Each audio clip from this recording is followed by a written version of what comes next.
Evan Hale had prepared for 6 months for the interview that could save his career. But on the way to Hawthorne Dynamics, he stopped his car to help a woman stranded in the pouring rain, arrived late, and was treated like a man who could not manage his own priorities. Inside the interview room, Victoria Ashbourne looked at him with open contempt and called him a single father who did not know how to set his priorities straight. Evan believed the opportunity was already gone. Then the door opened. The woman he had helped on the roadside walked in, removed her coat, sat at the head of the table, and said one sentence that changed everything. "Continue," she said. "I want to hear how he answers."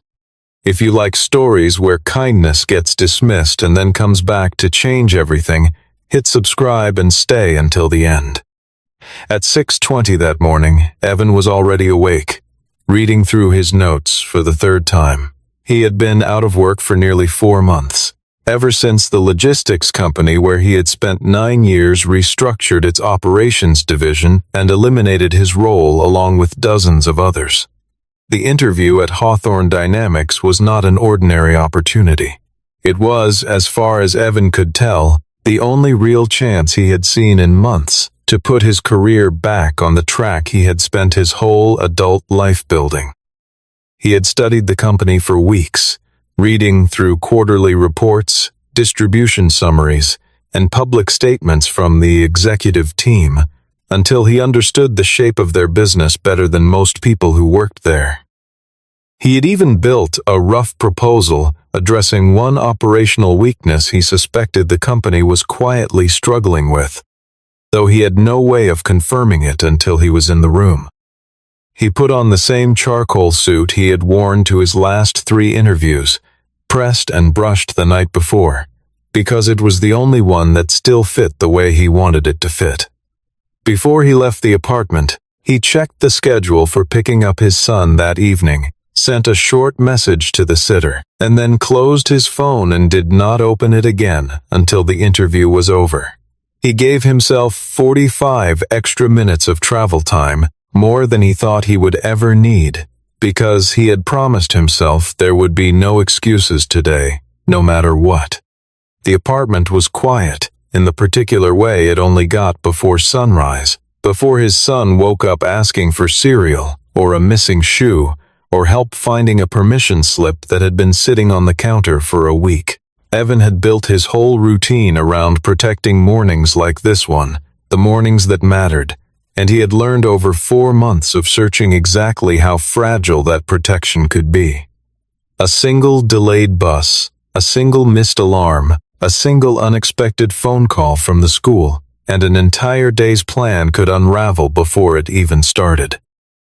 He had lived through enough of those mornings to know the difference between an excuse and a genuine emergency, and he had promised himself long ago that he would never let the two blur together in front of an employer.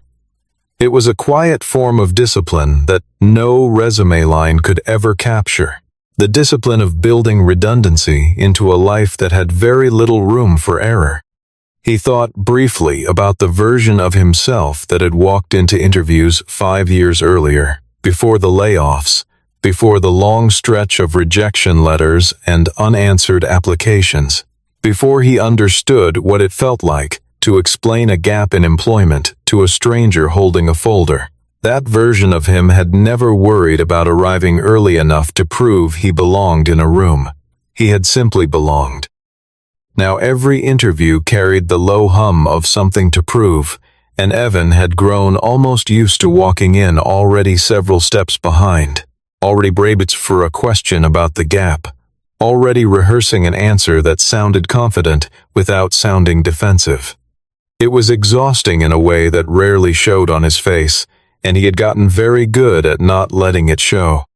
Evan believed he had eliminated every possible reason to be late. He had mapped the route the night before, accounted for traffic patterns near the financial district, and left with enough buffer to handle almost any delay a normal morning could throw at him. But about 20 minutes before his scheduled time, driving along a service road slick with rain, he noticed a gray sedan pulled tight against the curb, hazard lights blinking weakly through the downpour. A woman stood beside it, crouched near the front wheel, trying to work a jack loose, while cars sped past close enough to spray water across her coat. Evan slowed down without deciding to. He glanced at the dashboard clock, did the math in his head, and understood exactly what it would cost him to stop. Evan sat with his hands on the wheel for a moment, watching her in the rearview mirror, running through the calculation every driver in his position runs through without wanting to. He was already tight on time. Stopping meant risking everything he had spent 6 months building toward, every rehearsed answer, every carefully pressed shirt, every ounce of preparation that had gone into a single narrow window of opportunity. But he also knew what it looked like to stand on the side of a busy road while people drove past pretending not to notice, because he had been on the other side of that exact moment more than once in his own life, back when his car had broken down outside a grocery store with his son buckled in the back seat, and no one had stopped for nearly 20 minutes. He remembered exactly how that felt. He pulled over anyway. The woman was Claire Whitmore, though Evan had no idea who she was and no reason to ask. Her tire had blown after running over a piece of metal debris in the gutter, and the spare in her trunk was underinflated in a way that made the jack unstable on the wet pavement. Her phone was down to a sliver of battery, and the roadside service she had called quoted a wait time long enough to make the whole morning collapse. Evan offered to help before she asked him to. He knelt beside the wheel in his pressed suit, ignoring the rain soaking through the fabric, and started working the lug nuts loose with the small kit he kept in his own trunk for exactly this kind of situation. Up close, Claire looked less like someone in the middle of an ordinary morning and more like someone who was rarely allowed to be inconvenienced, though nothing about her manner suggested she expected special treatment. She thanked him twice before he had even opened his trunk, apologizing for the intrusion as though asking a stranger to help was somehow an imposition on his morning rather than a simple decency. Evan waved off the apology and knelt down beside the flat tire, checking the angle of the jack before touching anything, the same careful habit he used with every piece of equipment he had ever handled in 20 years of operations work. Claire studied him for a moment, taking in the suit, the tie, the way he moved like someone who had somewhere important to be. She asked if he was on his way to work. Evan told her he had an important appointment. She told him, quite firmly, that he should go, that she could manage on her own, that she did not need him to ruin his morning for a stranger on the side of the road. Evan looked at the unstable jack, the slick pavement, and the rain that was only getting heavier, and he stayed anyway. There was nothing dramatic about it, no speech, no performance, just a man who knew how to change a tire and did not feel right leaving someone to struggle through it alone in weather like this. Claire asked him why he would risk being late for something that clearly mattered to him. Evan answered simply that an interview could be explained, but a bad decision was much harder to undo. He did not mention the company. Claire did not ask what he did for a living, and in the small, strange privacy of that roadside encounter, neither of them learned much about the other beyond a first name and the particular way each of them handled pressure. It took roughly 12 minutes to finish the job, replacing the shredded tire, tightening the spare, lowering the jack, and checking that everything was seated the way it should be. When it was done, Claire wanted his number so she could thank him properly later, maybe send something, maybe repay the favor in some concrete way. Evan waved it off, told her she did not owe him anything, and got back into his car before the conversation could go any further. The moment he checked the time, his expression changed. He called the recruiting line at Hawthorne Dynamics, explained as calmly as he could that he had encountered an unexpected situation on the road and was on his way, and asked them to please hold his slot for a few more minutes. No one answered. He left a voicemail instead, his voice steady despite the tightness building in his chest, and pulled back into traffic with his knuckles pale on the wheel. Evan arrived at the Hawthorne Dynamics building 11 minutes past his scheduled time. He crossed the lobby at a near run, his shoes squeaking against the polished floor, completely unaware that the woman he had just helped on the side of the road was heading toward the very same building, only a handful of minutes behind him. At the front desk, the receptionist glanced at the clock and then at her screen, noting that his appointment window had technically closed.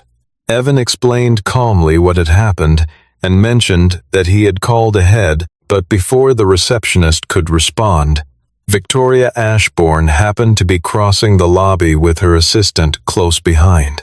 She knew immediately that Evan was the final candidate scheduled that morning, and rather than asking what had delayed him, she checked her watch and spoke before he had finished a full sentence. "A candidate for a director position who cannot manage his own schedule," she said, glancing at her assistant as though the remark were meant for an audience rather than for Evan himself. Evan apologized without spilling every detail of the morning, choosing brevity over explanation. Victoria told him plainly that at this level of the company, they did not hire explanations.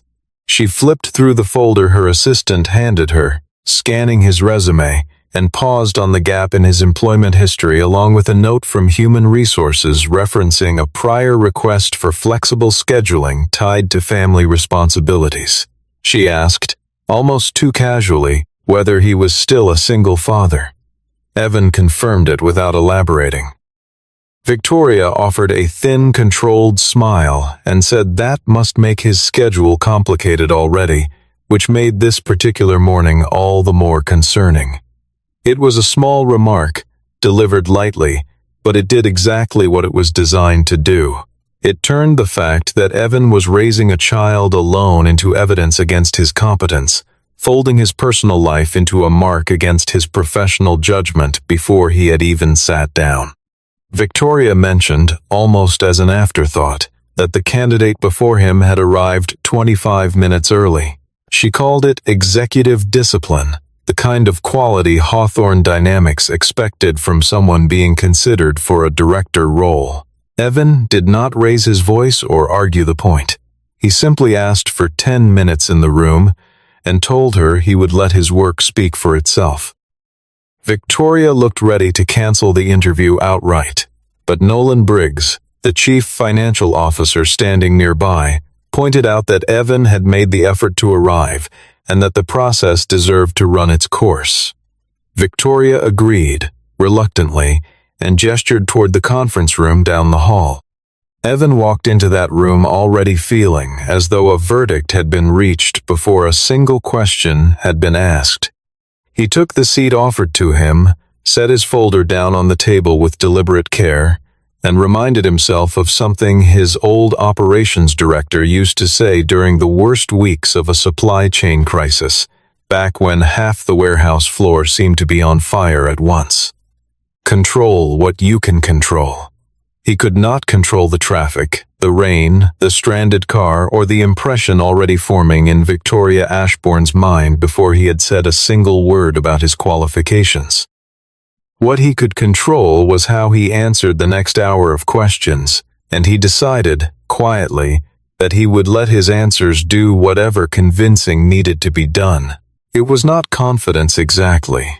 It was closer to the particular calm that comes from having very little left to lose and deciding to spend what remained on doing the work well instead of on proving a point. The interview that followed seemed designed, whether intentionally or not, to make Evan fail. Victoria repeatedly framed the conversation to favor the other finalist, a younger candidate named Grant Sterling, whose polished resume and family connections had clearly opened doors that Evans had not. Grant had been asked about growth strategy, leadership philosophy, and his vision for the company 5 years down the line, questions built to showcase confidence and vocabulary rather than substance. When it was Evan's turn, the questions shifted in a very different direction. Victoria asked whether he could work late nights on short notice. She asked who would take priority if his son needed him during a critical deadline. She asked whether the gap in his employment history had dulled his instincts, and she asked, more than once, why Hawthorne should choose someone who appeared to be trying to re-enter the workforce rather than someone already at the top of his game. At one point, Victoria asked directly whether a single father could realistically be flexible enough for a leadership role at this level. Evan answered without hesitation that someone who had learned to manage real responsibility was usually more flexible, not less, because he had already spent years solving problems that could not wait for a convenient moment. Victoria did not seem satisfied with the answer, and she moved on quickly, as though the response had not registered the way she wanted it to. There was a particular kind of person Victoria had spent her whole career surrounded by, the kind who arrived at every meeting with an assistant carrying their bags, the kind whose family names opened doors before a single accomplishment had been listed on a resume, the kind who had never once needed to explain a gap in employment because their families had never allowed a gap to exist in the first place. Victoria herself had followed that exact path, moving from a well-known university directly into a family friend's firm, then into Hawthorne Dynamics through a recommendation rather than a competitive search.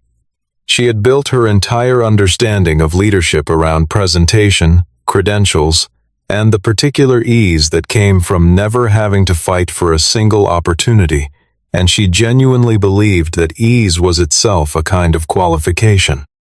A man like Evan, whose resume carried the marks of real struggle rather than a smooth, uninterrupted climb, did not fit the picture she had spent 20 years constructing of what an executive was supposed to look like. It was not entirely personal, though it certainly felt personal to Evan sitting across from her. It was a worldview so deeply settled that she rarely noticed herself applying it. It was Nolan who eventually steered the conversation towards something concrete, presenting a case study involving one of Hawthorne's regional distribution centers that had been struggling with delayed shipments, rising overtime costs, and a major client threatening to walk away from a long-standing contract. Grant had already proposed hiring additional staff and investing in a new software platform, a solution that sounded impressive but would take months and a significant budget to implement. Evan studied the numbers Nolan handed him and noticed something different almost immediately.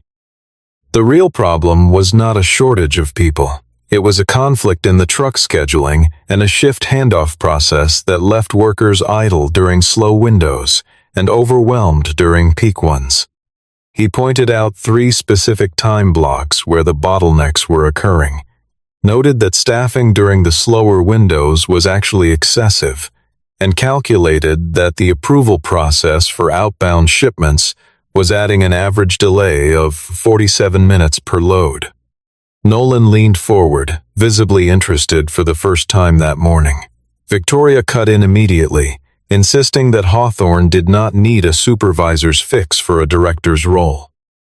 Evan answered calmly that a director should never be so far removed from operations that he could not see where the company was losing money in plain sight. He walked Nolan through the reasoning step by step, drawing a rough diagram on the back of the case study printout, showing how the shift handoff was creating a 15-minute dead zone twice a day where drivers waited on paperwork that could easily be processed in advance. He explained that the software Grant had proposed might eventually help somewhere down the road, but that it would take months to implement and would not fix the underlying scheduling conflict on its own, since the conflict lived in a set of habits and approval chains rather than in a shortage of digital tools. Nolan asked a handful of follow-up questions, sharper now, testing whether the idea would hold up under scrutiny, and Evan answered each one without hesitation, drawing on years of watching similar problems unfold on warehouse floors he had personally managed. Victoria watched the exchange with her arms folded, her earlier confidence visibly cooling as the conversation shifted away from polish and toward substance. When Nolan asked how much budget his approach would require, Evan told him that the first 30 days would need almost nothing beyond a schedule redesign and closer tracking of the handoff windows. For a moment, Victoria seemed to lose her footing, and she pivoted back to the one thing she still had leverage over. She asked, with a pointed edge in her voice, whether they were still supposed to trust someone who could not manage to arrive on time. Evan paused, weighing whether to explain the whole story of the morning, the rain, the stranded car, the woman who had told him twice that he did not need to stay.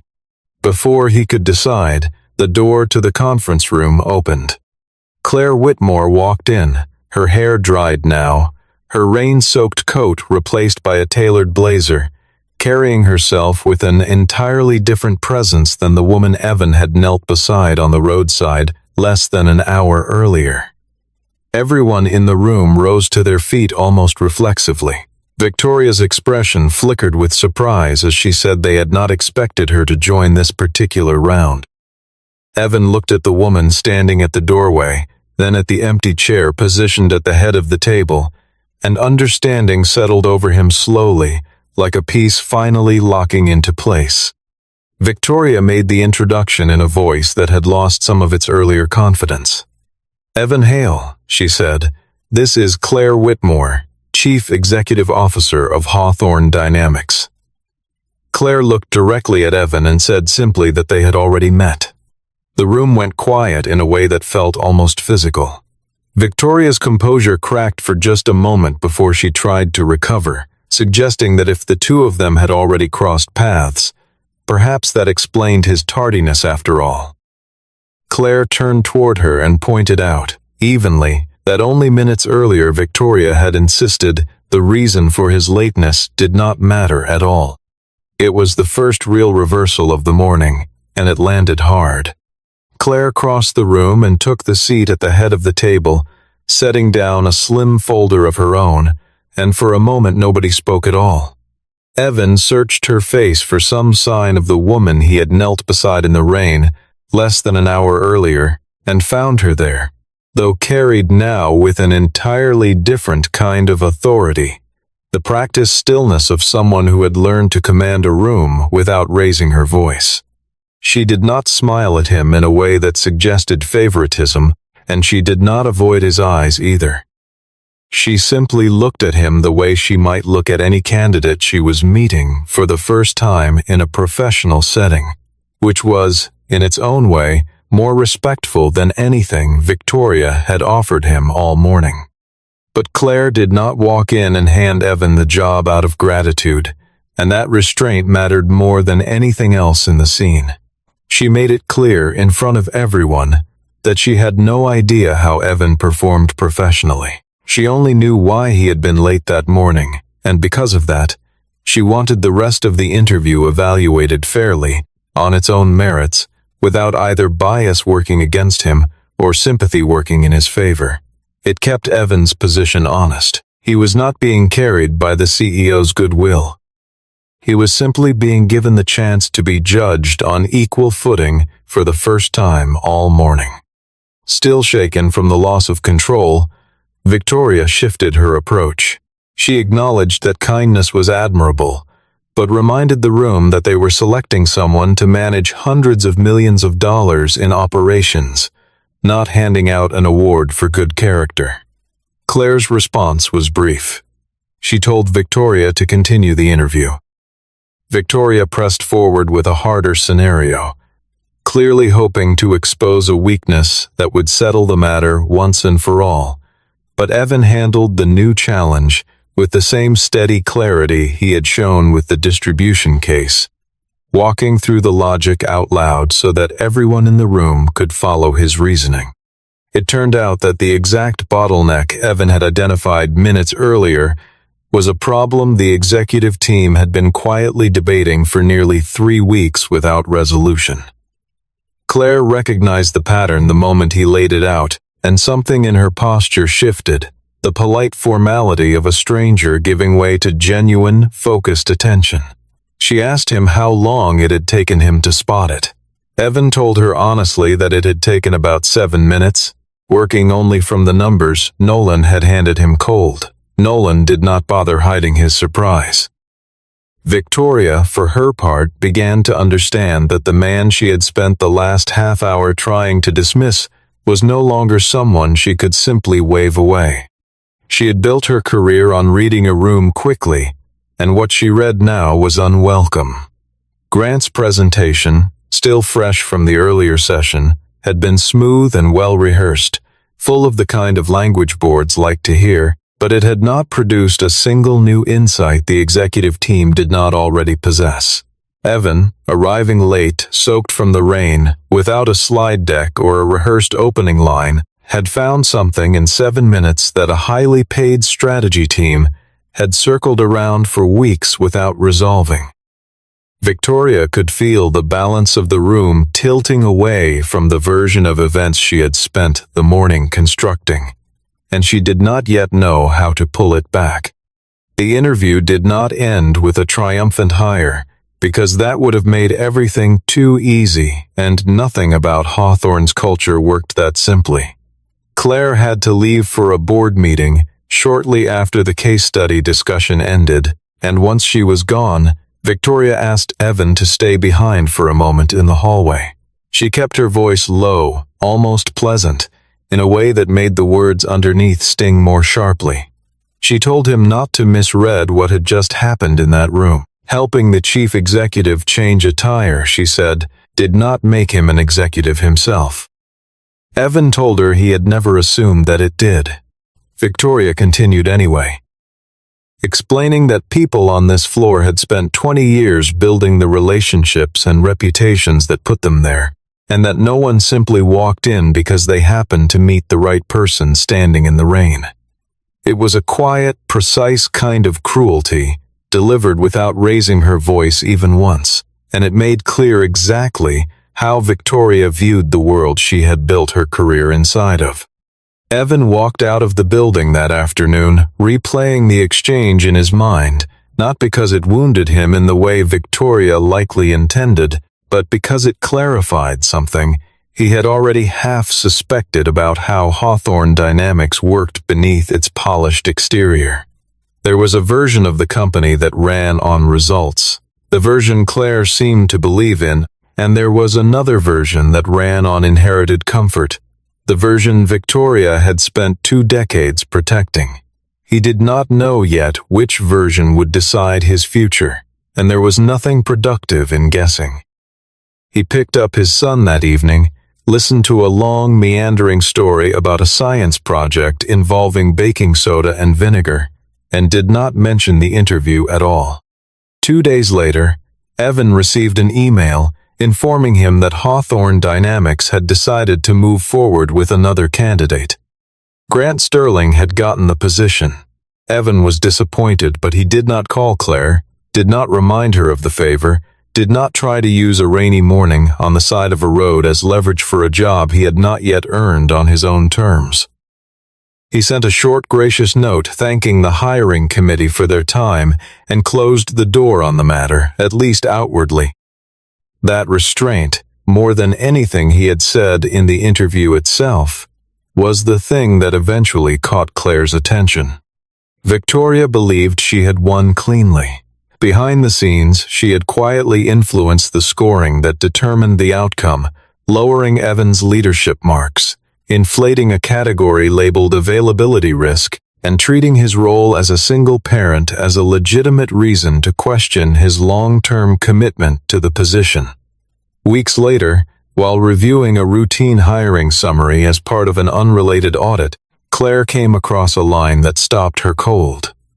It read that the candidate showed limited executive availability due to single-parent obligations. She asked Human Resources who had written it. No one in the room seemed eager to answer. When she pulled the approval trail, the final signature belonged to Victoria Ashbourne. Claire did not act on impulse or overturn the decision on emotion alone, because a reversal built on sentiment would not have held up against the very culture she was trying to fix. Instead, she created a real test, grounded in the company's actual business. Hawthorne Dynamics had a major client, Redwood Freight Systems, threatening to pull a contract worth tens of millions of dollars over persistent delivery failures at one of the regional hubs. Claire asked both Grant and Evan to prepare independent proposals and present them at a formal review with the client in the room. Victoria objected immediately, pointing out that Evan had already been passed over for the position. Claire told her, evenly, that in that case she had nothing to worry about. Evan was surprised to be contacted again and asked directly whether this had anything to do with the morning on the roadside. Claire told him plainly that it did not. She explained that she was calling him back because the 7-minute analysis he had produced cold, sitting in an interview under pressure, had outperformed a report the company had paid consultants 6 weeks to deliver. Evan agreed to take part. Grant arrived with a polished slide deck, dense with consulting terminology, proposing a significant investment in new software and a 6-month implementation timeline that promised sweeping improvements somewhere down the road. Evan brought something far simpler, a hand-drawn flow of the shipment process, 3 concrete adjustments to the existing schedule, a basic dashboard to track results in real time, a 21-day trial window, and a clear plan for reversing course if the changes did not work. The representative from Redwood Freight leaned toward Evan's proposal almost immediately because it offered something they could verify within weeks rather than something they had to take on faith for half a year.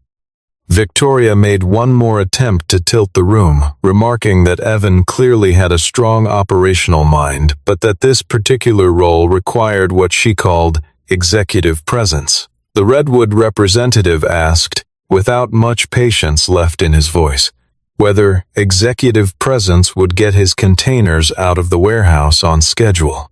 The silence that followed said everything the room needed to hear, and for the first time since Evan had walked into that building weeks earlier, the balance of power in the conversation had shifted for good.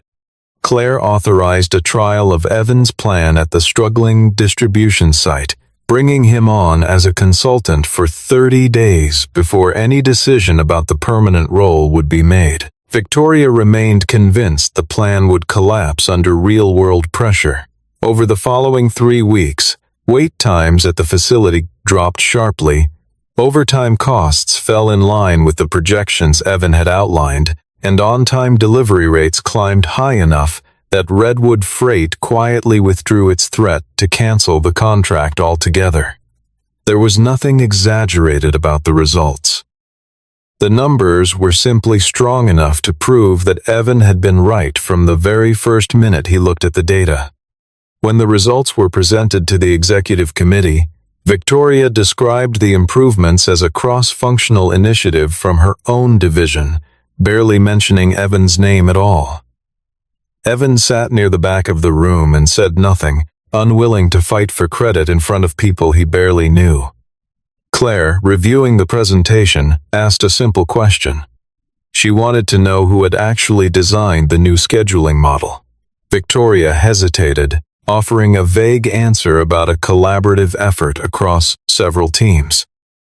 Nolan quietly opened the original proposal document on his laptop and turned the screen so the room could see the name listed at the top. It read Evan Hale. Claire asked the question again, more directly this time, and Victoria was left with no room to maneuver. She admitted, in front of the entire committee, that the plan had come from Evan. Claire turned toward him and said that the person who built the plan should be the one presenting its results. Evan rose from his seat, and for the first time, Victoria was forced to sit and listen while the man she had once dismissed as someone who did not belong on this floor walked the executive committee through exactly how he had fixed a problem that had cost the company money for months. The final turn in the story was not only about Evan earning the position, but about what happened when Victoria's own methods were turned back on her. Nolan, along with human resources, launched a closer review of the recent hiring process after the incident with the scoring summary came to light. What they found was not a single dramatic act of malice, but a pattern that was arguably worse for how quietly it had operated. Grant, it turned out, had prior business ties to the Ashbourne family that had never been properly disclosed. Evan's interview scores had been adjusted downward after the fact, without documented justification. His responsibilities as a parent had been used as a factor in an evaluation category where it had no legitimate place. And once investigators looked further back, they found that at least 2 other candidates over the previous year had been screened out using similarly vague subjective criteria that traced back to the same office. Nolan, who had watched the entire arc unfold from his position at the finance side of the table, later admitted to Claire that he had noticed something off during the original interview, but had not trusted his own instinct enough to say anything at the time. He had assumed, the way people often do inside large organizations, that someone with more seniority and more history at the company must have a reason for the decisions she made, even when those decisions felt uncomfortable to witness. It was a small confession, but it mattered because it showed how easily an entire system could tilt around one person's quiet, persistent bias, simply because everyone around her assumed someone else would eventually push back. Victoria defended herself by insisting she had simply been protecting the company's executive standards. Claire asked her, in front of the same committee that had once listened to her dismiss Evan without hesitation, whether those were the company's standards or her own. Victoria did not answer. Claire placed the 2 files side by side on the table. Grant's polished credentials on one side, Evan's verified results on the other, and said that one man looked right on paper, while the other had made the system actually work. In the weeks that followed, Victoria was stripped of her authority over executive hiring, placed under a formal governance review, and eventually chose to step down from her position entirely once it became clear the board no longer had confidence in her judgment. There was no shouting in that final meeting, no dramatic confrontation, only the particular kind of silence that settles over a room when everyone finally understands exactly what happened and why it mattered. Grant, for his part, was not stripped of every opportunity at Hawthorne Dynamics, since the review found no evidence that he had personally orchestrated any part of the scoring manipulation. He kept a position within the strategy division, though a considerably smaller one than the role he had originally been offered, and to his credit he approached Evan directly a few weeks later to acknowledge, somewhat awkwardly, that the process had not been fair to either of them in different ways. Evan appreciated the gesture more than he expected to, and the 2 men settled into a working relationship that was professional if never particularly close, built on the kind of mutual respect that comes from having survived the same flawed system and landed on opposite sides of it. Claire eventually called Evan into her office, a scene that mirrored, almost exactly, the moment weeks earlier when he had walked into Hawthorne Dynamics believing his opportunity had already slipped away. This time, it was the chief executive who had been waiting for him. She offered him the position of Director of Strategic Operations, and she was careful to explain precisely why. It was not because of the tire he had changed in the rain. It was not because he was raising a child on his own. It was because he had noticed problems other people had walked past for months, because he had never once tried to trade on his relationship with her for an advantage, because he had stayed composed while being underestimated in a room full of people who should have known better, and because the results of his work, tested under real pressure, had spoken for themselves without needing anyone's help. Evan took a moment before answering, not out of hesitation about the offer itself, but because he wanted to say something true rather than something that simply sounded grateful. He told Claire that he had spent 4 months walking into rooms where his gap in employment and his responsibilities at home were treated as liabilities before anyone bothered to ask what he could actually do, and that this was the first time in a long while he felt like the work itself had been allowed to speak first. Claire told him that was exactly the kind of company she was trying to build, one where results were not filtered through who a person's family knew or how smoothly they could deliver a rehearsed answer, and that his interview, as chaotic as it had been, had ended up testing exactly the qualities that mattered most. Evan asked her one question before accepting. He wanted to know what would have happened if he had never stopped that morning. Claire considered it for a moment and told him that he probably would have arrived on time. Then she added, after a pause, that she was not sure they would have ever truly understood who he was. In the months that followed, Evan settled into the rhythm of the new role, learning the wider architecture of the company beyond the single distribution site that had first proven his instincts right. He kept the same habits that had gotten him there, arriving early whenever possible, listening more than he spoke in meetings he was still new to, and treating every problem on the floor as something worth understanding firsthand, rather than managing entirely from a spreadsheet. His son, for his part, remained mostly unaware of how close the whole opportunity had come to slipping away, knowing only that his father seemed a little less tired in the evenings, and a little more willing to laugh at the same worn jokes about baking soda volcanoes. Weeks later, Evan walked through the Hawthorne lobby on an ordinary morning.